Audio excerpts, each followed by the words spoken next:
Oi pessoal, tudo bem? Hoje vamos falar um pouquinho sobre doença de Alzheimer. O nome oficial dessa doença é devido justamente ao médico que a descobriu, né, que se chamava Alzheimer. E ele foi o primeiro a descrever essa doença em 1906, porque ele estudou e publicou o caso de uma paciente dele chamada August Detter, que manifestou esses sintomas aos 51 anos. Bem, é importante a gente saber que é uma doença neurodegenerativa e que acomete múltiplas funções corticais, incluindo memória, pensamento, compreensão, linguagem, e sendo que a deficiência dessas habilidades cognitivas são comumente acompanhadas por alterações comportamentais, como bem, a neuropatologia da doença de Alzheimer envolve placas neuríticas e novelos neurofibrilares. Eles são caracterizados por alterações extracelulares com acumulação da proteína beta-amiloide e acomete principalmente a população com mais de 65 anos de idade. Para a gente ter uma ideia, né, em geral se tem 55 mil novos casos por ano. É bastante. E é importante nós observarmos os sintomas e sinais dessa doença. Bem, isso pode estar agrupado didaticamente em 4 principais estágios, sendo que o primeiro estágio, que a gente chama de estágio inicial, as alterações de memória, especialmente memória recente, alterações de personalidade e um prejuízo nas habilidades visoespaciais são mais marcantes. Bem, no estágio 2, que já começa então uma forma moderada da doença, vamos observar então uma dificuldade na fala, para realizar tarefas simples, para coordenar movimentos e também uma agitação psicomotora e uma insônia. Também são bem marcantes nesse momento, sabe?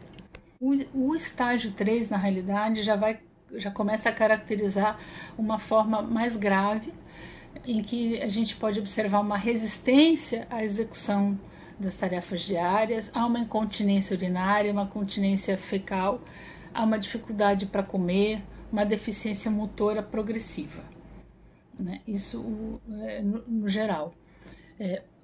E então nós temos o quarto estágio, que já começa então sintomas terminais do quadro.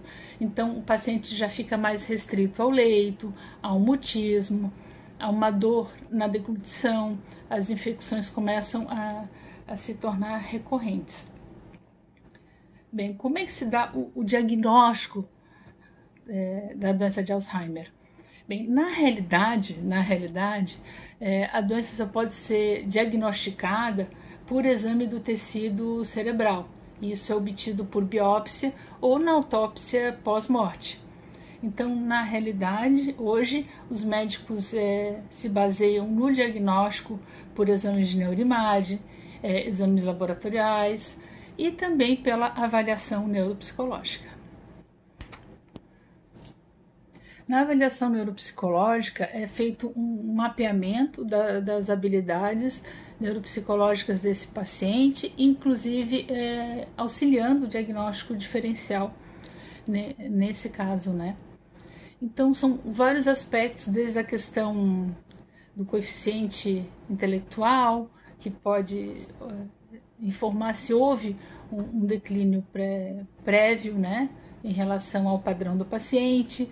Também é observado aspectos da perda de memória e também comportamentos associados. Então, às vezes o paciente perde objetos pessoais, ele tem dificuldade de completar a tarefa, ele costuma também ter uma desorientação temporal ou espacial, se tem quadros de agnosia, se as alucinações são frequentes, se há problema de abstração, de julgamento, claro, né? Se também há queixas em relação a sono, também vai ser evidenciado. Se há uma dificuldade em nomeação,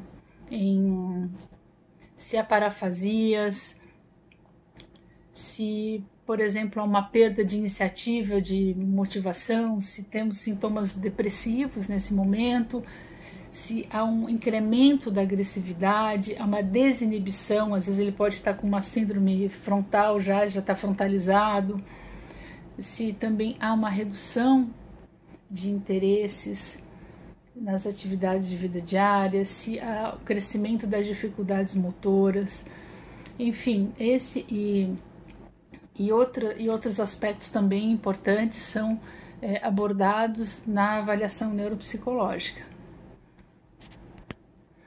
É importante lembrar que sempre é muito válido você tomar informação também de um cuidador, também de um familiar, já que muitas vezes o paciente já não é mais um informante confiável acerca da sua rotina, né? E claro, sempre também a orientação em relação ao manejo do paciente também deve ser feita ao familiar. Bem, qual é o prognóstico, qual é o tempo, né? Como é que é o tratamento dessa condição? Bem, a doença, o curso dela varia mais ou menos, né, entre 5 e 12 anos, e claro, há uma redução da expectativa de vida, em geral, em torno de 50%, né? Não há cura, mas há uma remediação, né? E também, e claro, proporcionando uma melhor qualidade de vida para esse paciente. A medicação, várias inclusive, em relação à neuroproteção e a complementação vitamínica, assim como também a gente tem hoje uma gama de reabilitação cognitiva que pode ajudar muito, inclusive nessa remediação desses déficits, né? Melhorando até uma qualidade de vida do próprio paciente. Bem, e não tem como também não se atentar à saúde mental do cuidador, que muitas vezes ele que acaba vivenciando o impacto da doença sobre o próprio paciente e sobre a família em si. Bem, eu espero ter esclarecido alguma coisa hoje e até a próxima.